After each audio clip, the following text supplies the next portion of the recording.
समुंदर कभी सिर्फ पानी नहीं होता, कभी कभी वो यादों का सबसे गहरा मकबरा होता है।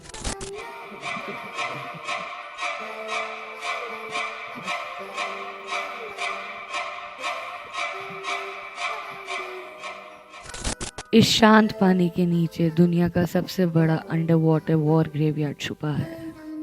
1944 में ऑपरेशन हेलस्टोन के दौरान 2 दिन के हमले ने इस जगह को हमेशा के लिए बदल दिया। जो कभी जापान का सबसे मजबूत नेवल बेस था, वो कुछ ही घंटों में पानी के नीचे चला गया। हजारों लोगों ने अपनी आखिरी सांस यहीं ली। आज भी लोग यहाँ डाइव करते हैं एडवेंचर के लिए, बट हर कोई वापस एक जैसा नहीं आता। रिया हंसते हुए बोली, लोग कहते हैं हॉन्टेड है, पर हम कंटेंट के लिए आए हैं। कबीर, हॉन्टेड नहीं, हिस्टोरिकल। मीरा चुपचाप पानी की तरफ देख रही। बस एक बात याद रखना, नीचे जो है वो कभी सिर्फ रेक नहीं होता था, वो कभी एक जीवित बेस था। मंद गहरी सांसों की आवाज, रेगुलेटर से निकलती हुई हवा, बुलबुले ऊपर उठते हुए। पानी के भीतर उतरते ही ऊपर की दुनिया धीरे धीरे धुंधली होने लगती है। सूरज की किरणें नीले पानी में लंबी धारियों की तरह उतर रही है, लेकिन हर मीटर के साथ वो रोशनी हल्की पड़ती जा रही है। बस मेरी सांसों की आवाज है। रेगुलेटर से आती हुई हैवी क्लियर एको करती हुई बबल्स ऊपर राइज कर रहे हैं, जैसे टाइम रिवर्स डायरेक्शन में फ्लो कर रहा हो। ब्लू कलर और गहरा होता जा रहा है। चारों तरफ सिर्फ साइलेंस और ठंडी पानी की लेयर, और फिर नीचे डार्कनेस में एक शिप दिखाई देती है, स्लोली क्लियर होती हुई। एक पुराना शिप, वर्ल्ड वॉर 2 का, अब समुंदर का हिस्सा बन चुका है। उसकी वॉल्स पर कोरल जम चुकी है। मेरीन लाइफ ने उसे कम्प्लीटली कवर कर दिया है। डेक पर लगे बड़े गन्स अभी भी विजिबल है, रस्टेड लेकिन still standing, frozen in time. History अब पानी के नीचे सो रही है और हम उसकी साइलेंट स्टोरी को विटनेस कर रहे हैं। कोरल से ढका हुआ वर्ल्ड वॉर 2 शिप का डेक समुंदर के नीचे बिल्कुल शांत पड़ा है। एक ब्रोकन आर्टिलरी गन अब सिर्फ एक साइलेंट स्ट्रक्चर बन चुकी है। मरीन लाइफ उस पर अपना घर बना चुकी है। डाइवर्स आसपास कामली स्विम कर रहे हैं। क्लियर ब्लू वाटर में सनलाइट ऊपर से फिल्टर करके आ रही है। रिया खुशी से फिल्मिंग कर रही है। उसका कैमरा हर डिटेल कैप्चर कर रहा है। Coral textures, rusted metal, history का निशान। कबीर साइड से ओके का सिग्नल करता है। सब कंट्रोल्ड है, सब सेफ है, सब कुछ पीसफुल लग रहा है। फिर मीरा रुक जाती है।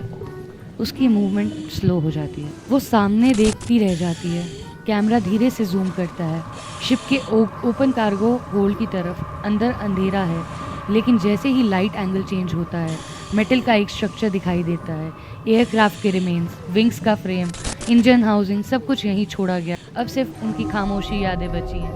हिस्ट्री यहाँ सिर्फ डूबी नहीं थी, वो प्रिजर्व हो गई थी। गहरे समुद्र की खामोशी में डूबा हुआ ये संकरा गलियारा, लोहे की जंग लगी दीवारें, जैसे समय ने इन्हें धीरे धीरे खा लिया हो। हर ओर तैरते पार्टिकल्स और मीरा की टॉर्च की किरण उन्हें चीरते हुए। पानी के नीचे सब कुछ धीमा है, सांसें भी, धड़कन भी। गलियारा इतना संकरा है कि जैसे जहाज अब भी अपने रहस्यों को सीने से लगाए बैठा हो।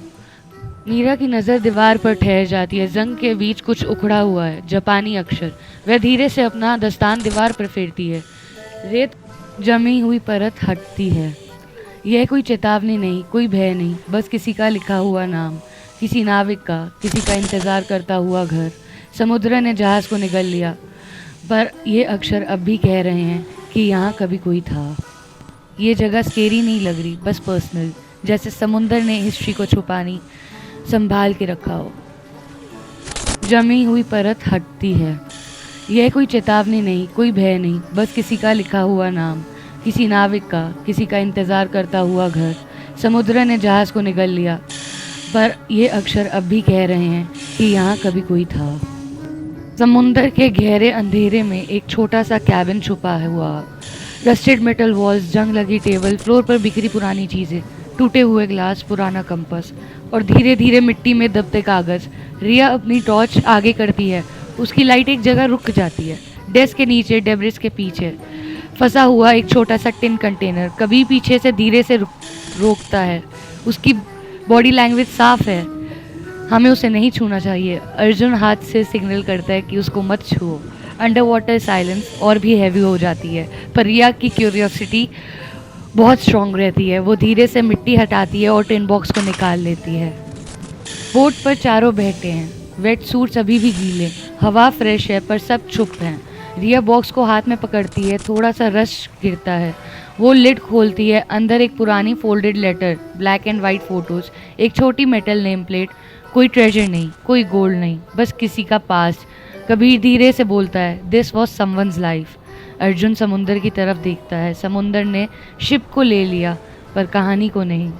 और एक एहसास, हिस्ट्री स्केरी नहीं होती, कभी कभी पर्सनल होती है। Make sure to follow for part 2।